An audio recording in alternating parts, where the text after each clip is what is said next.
it's not only about petroleum products. Today, our polypropylene and our polyethylene will meet the entire demand of Africa today.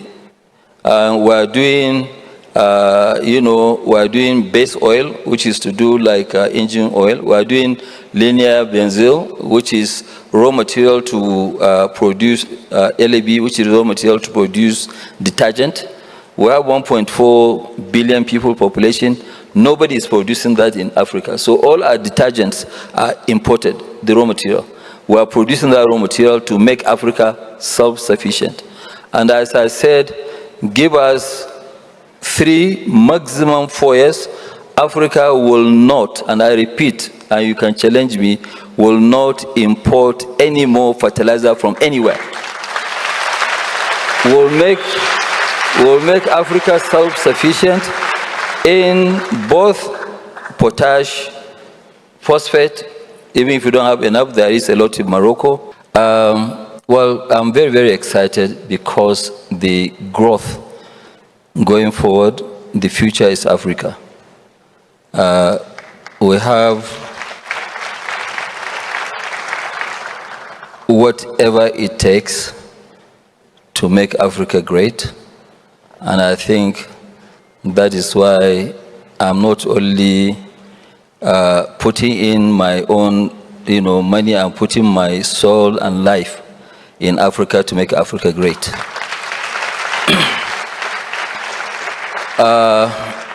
Like what I keep saying, nothing is impossible in Africa. Africa is like a scratch card. Unless you scratch it, you know what number it is, or you won't be able to use it.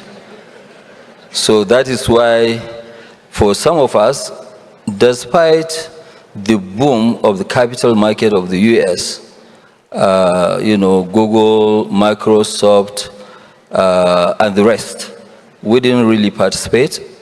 We took all our money and invested. In the last 7 years, we have invested more than $25 billion in terms of making Africa self-sufficient in fertilizer, in petrochemicals, in refined products, and also continue with the expansion of our cement business. So what we have right now, we also say, okay, fine, is it possible for an African company to grow this big? And we had this dream just about 5 years ago, and we say, okay, we want to move from 5 billion revenue to 30 billion revenue. Is it possible? And we made it happen. It's possible now, we've done it, and we have actually finished our own refinery. Our refinery is quite big.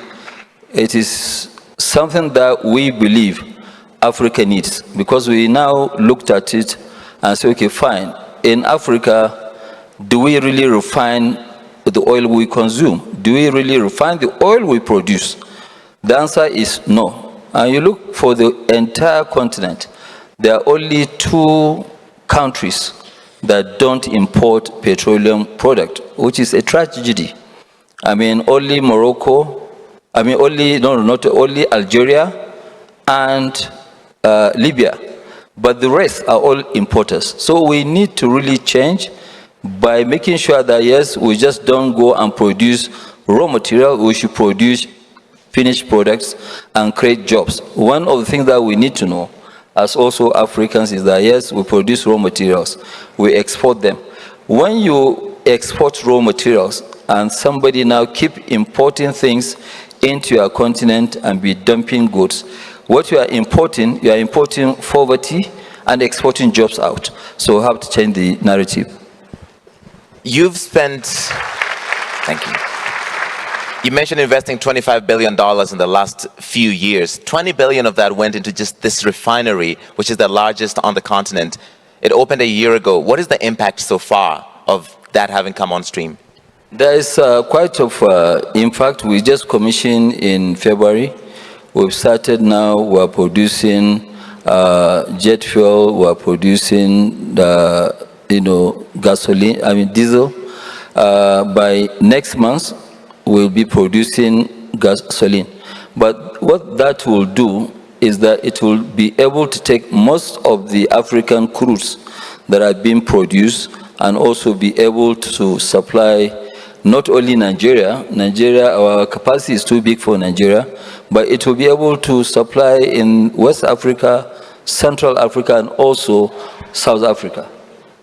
We have 650,000 metric tons of, 650,000 barrels per day. We have 1 million tons of polypropylene. We have 590,000 carbon black, raw materials for, making ink, dyes, and co. And then we are expanding more. This is the first phase. We're actually going now to the next phase, which will start early next year. I want to talk about cement in a moment, but I just want to go back to the refinery. And speaking of opposition, how much pushback, how much opposition did you face in building a refinery this big from scratch? Well, I don't know where to start from, but the pushback was very, very heavy. It was very, very impactful, because there are people who have actually been used to just making money trading without refining. And, to get people who are committed to Africa, like Patrick Pouyanne, he's here, not because he's here. If it's not true, I wouldn't say it, but somebody like Patrick believes in investing in Africa. Because a lot of the companies that are today are operating, they're actually not investing. And some of the issues of stopping that investment is going to impact us, not today, going forward in the future, which means our oil production will continue to go down. Because in oil, unless you keep investing, your production will go down. So that is the issue. And, people talk about, yes, all these vehicles, EVs. Yes, it's true. Today, the production of vehicles in the world is about 100 million. If you take even 25 million vehicles to produce, you need over 6 million tons of lithium and other copper and other things, which today we're at a capacity of about 1 million. So I don't know when this thing is going to replace the fossil fuel. For some of us, we believe that, okay, fine, even if there will be a reduction. I mean, you can see, of recent, you've seen Hertz rental car. They dropped all their EVs, and they've gone back to gasoline. We should ask them why. What was the reason that they did that? It's not that I don't I believe in it, but it will take time. It's not going to happen overnight.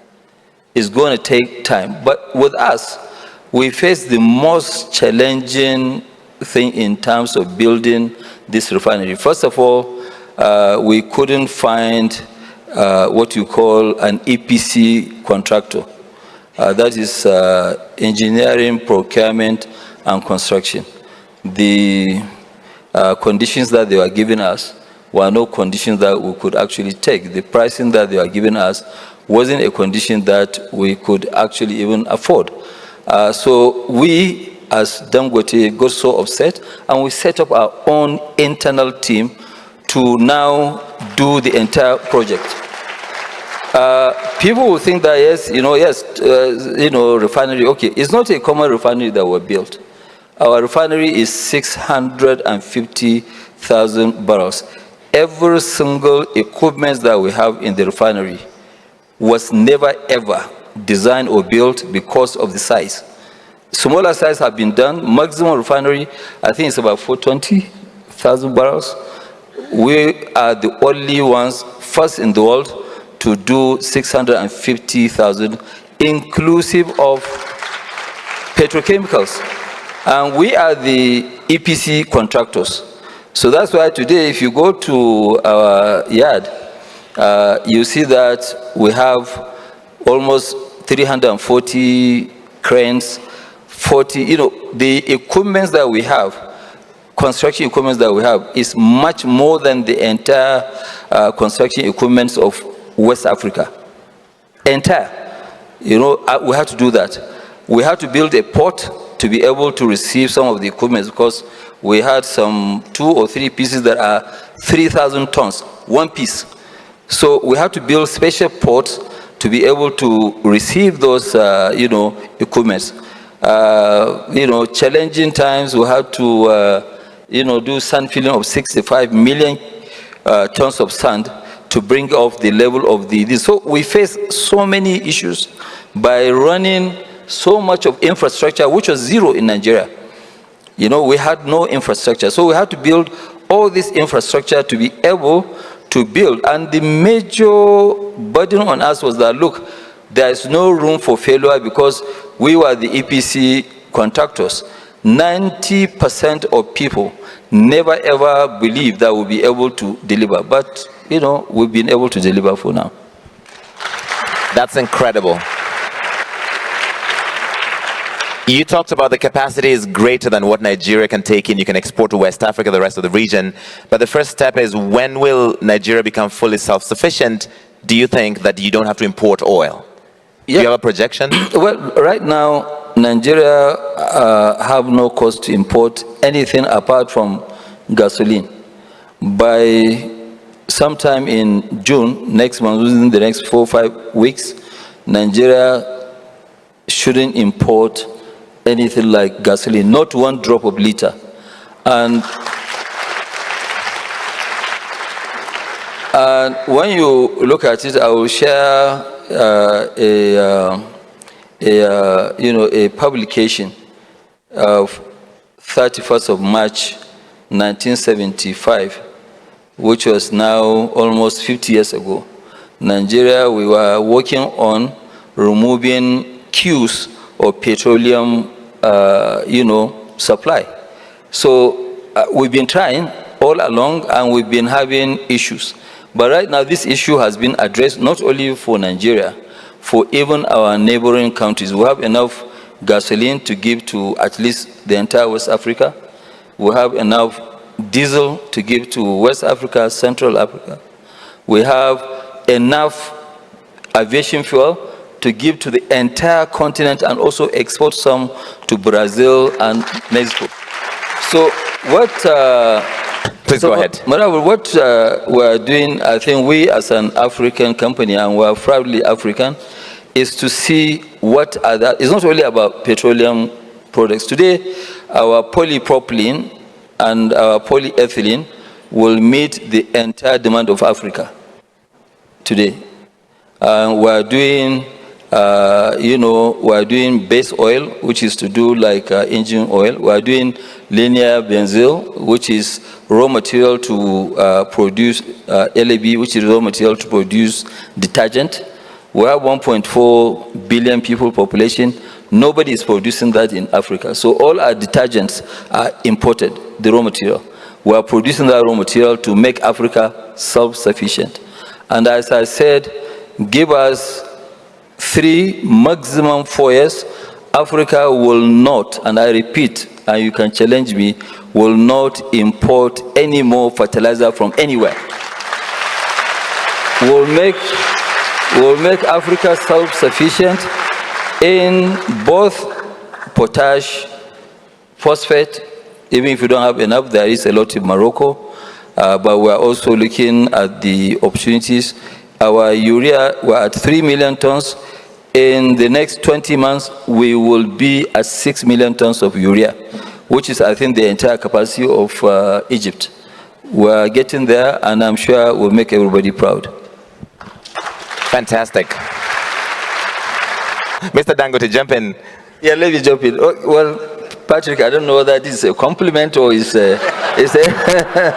You will know me. It's always double language. Okay, well, you know, you're right. But I think, you know, just to add, in Nigeria, I think the current government, they've done quite a lot, like what you said, in electricity tariff. The issue is about payment.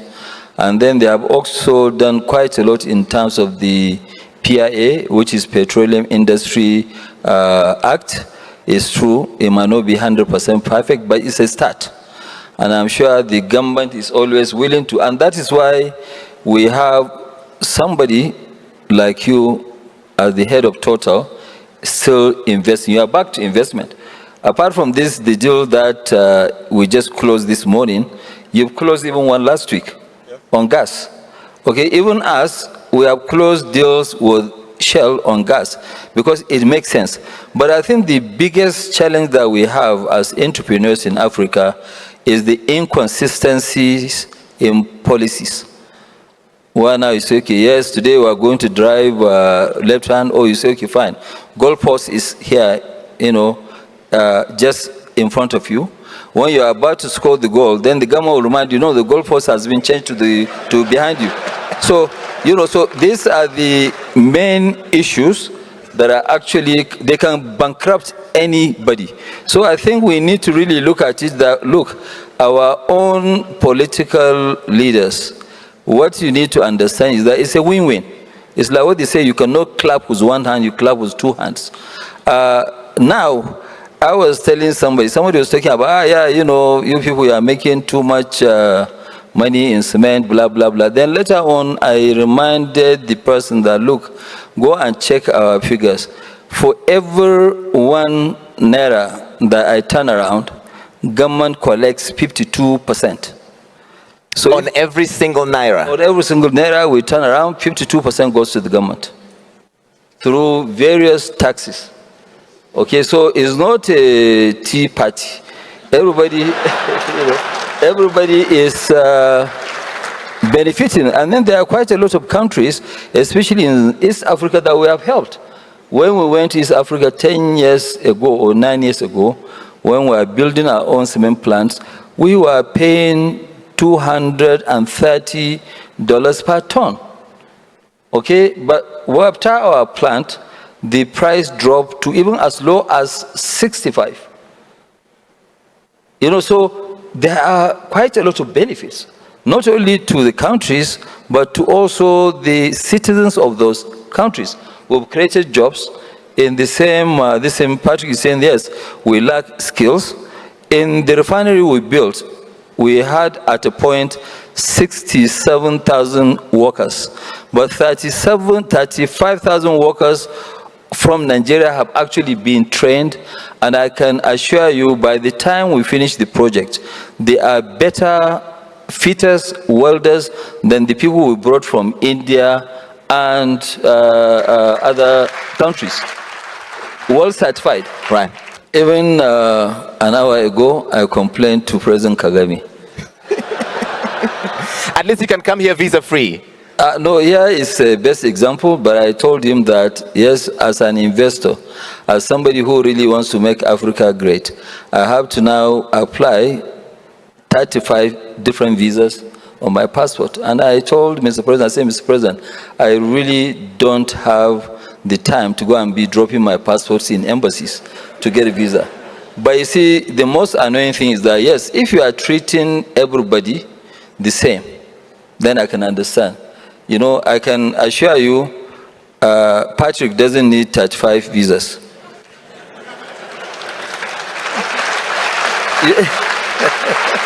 No, I said that. What I'm saying, you have. You do not. You don't need 35 visas on a French passport compared to a Nigerian passport. 35 visas on French passport. No. But, so which means you have a freer movement than myself in Africa. Yeah. But you have, I remember that there are 3 countries, Uganda, Kenya, and Rwanda. You have 1 visa for the free when you are a tourist. This is true. I've done it. So it's good. So you can expand it. It's a question of will. But I think all what is moving on about community between Africa, it's up to the African leaders to decide, will be good for Africa. Yes, but it will change. And what I keep saying, right now, our main job is to make sure the regional markets, they all work. Okay? Once they work, then we can now go to Afcfta. But the Afcfta also, we need to make sure that it works. We cannot have a very, very promising continent, and our intra-trade is less than 16%. Okay, so we Africans will have to do it. If we are waiting for foreigners to come and do it, both the development of Africa, it's not going to happen. So it can only happen by us Africans. We must risk our resources and make sure that we lead. Then we will have people who actually trust and believe in Africa, like Patrick, to come and help us to push to the next level. Thank you. Just 1 second. On a point of personal privilege, because I have the microphone, I complained recently about Nigeria requires me to pay $215 for a single entry 1 month visa every time. Biometrics is $170. And I said, as an African, as a Kenyan, this seems unfair. And they told me, actually, Kenya said it would be easier to come to Kenya. But then you introduced an electronic travel authorization, which made it harder to come to Kenya. So I was like, I don't work for government, but President Ruto is here, so he's heard. Okay. Babadawo, let me also tell you the good news. On Monday, there was cabinet meeting, and President Tinubu wasn't happy about this same visa issue. And I can assure you, in the next couple of weeks, you'll see a massive reform in terms of visas going into Nigeria. I think on that optimistic note, thank you so much.